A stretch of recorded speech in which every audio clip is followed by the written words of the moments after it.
Isang araw may swimming nga pala kami sa malapit. Naka-ready na nga pala sila para umalis. Mga pinsan ko nga pala itong nakasakay. Masyadong excited nga pala to si mama. Kasi guys, wala pa sa swimming pool, nagpapahubad na. Si Kuya Lorly nga pala ang driver. Agad na nga rin pala silang umalis. Si Itom nga pala ang gagamitin ko. Syempre, papahuli ba naman kami? So paano guys? Tara! Mukhang nagbabadya na naman ang panahon. Wish ko lang sana hindi na umulan. Wala pa naman kaming baong kamote. Nandito na nga pala kami sa highway. Buti na lang araw ng linggo kaya wala gaanong traffic. Pag nakakita kayo ng mga salbabida, ibig sabihin malapit na kayo sa Pansol. Buti na lang din kabisado ko tong lugar na to. Madali ko lang kasi natunto ng private pool. Guys, tingnan nyo, napakaganda ng resort. Pero guys, charis lang. Dito kasi kami sa kabila. Hindi nga pala nila kami agad nakilala. Natakot nga pala sila, akala nila ride in tandem. Eto nga pala si Baldo. Eto naman si Ivan. Grabe guys, ang pogi niyan. Eto naman si Kuya Michael. Big shoutout nga pala sa inyong tatlo. Kasunod na rin pala namin sila kuya. Birthday nga pala ng pamangking ko na si Kian. Happy birthday! Kaya naman agad namin siyang binati. Happy birthday!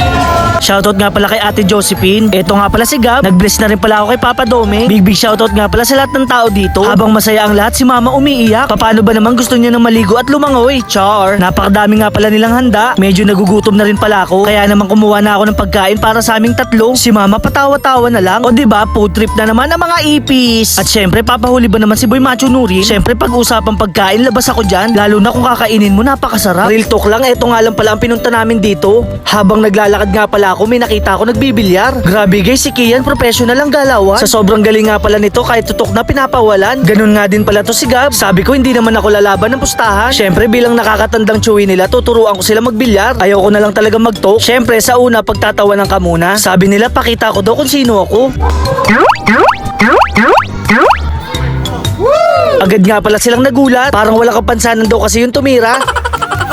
Ngayon nga lang pala ako nakakita, napakaraming cake. Kasi guys, 5 daw pala silang may birthday. Syempre, unang titikbang ko yung Mango Bravo. Napakasarap kasi nito, parang cake ng kontis. Hindi ko nga alam kung kailan pa huling kain ko nito. Pero guys, masarap siya, promise. Nandito na nga pala ako sa swimming pool. Tinesting ko nga pala yung tubig ko, mainit. Guys, confirm, mainit nga. Kaya naman agad na kaming umalis. Eat and run lang ang datingan. May lakad kasi kami ng Team Dugyot. Dito nga pala ang aming tagpuan. Bagong tayo lang pala to. Kanina pa daw pala sila naghahantay dito. Syempre, kompleto nga pala ang grupo. Medyo inis nga pala sila kasi late ako. Ba't nandito ka? Kasama ka ba? Hindi ka naman sinawagan, di ba? Invited. Ang ginagawa mo dito?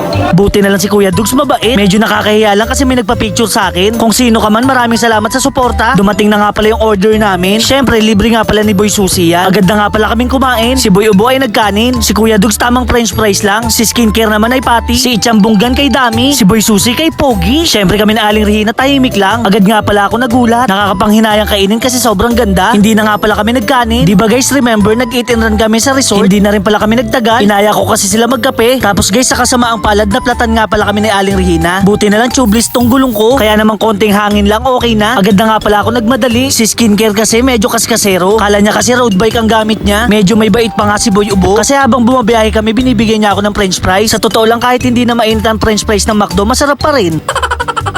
Dito nga pala kami magkakape. Big shoutout nga pala sa tropa ko si Toto. Minsan daw dito naman kami kumain ng burger. Agad na nga pala kaming umakyat. Dahil ako nga pala ang nag-aya, syempre sagot ko. Medyo maganda nga pala ang ambience dito sa taas. Tapos napaka-aesthetic din ang dine-in nila. Tapos napakatahimik din ang lugar. Sinulat na nga pala ni Kuya Dug sa mga order namin. Binayaran ko na rin pala agad do sa cashier. Sabi nila waiting lang daw ako ng 10 minutes. Shoutout po pala sa inyo. Sana daw mag-enjoy kami dito. Aircon nga pala ang loob pero pinili namin dito sa labas. Habang nag-aantay kami ng order, nagkwentuhan muna kami. Dahil si Kuya Dug sa leader, siya muna una nagkwento.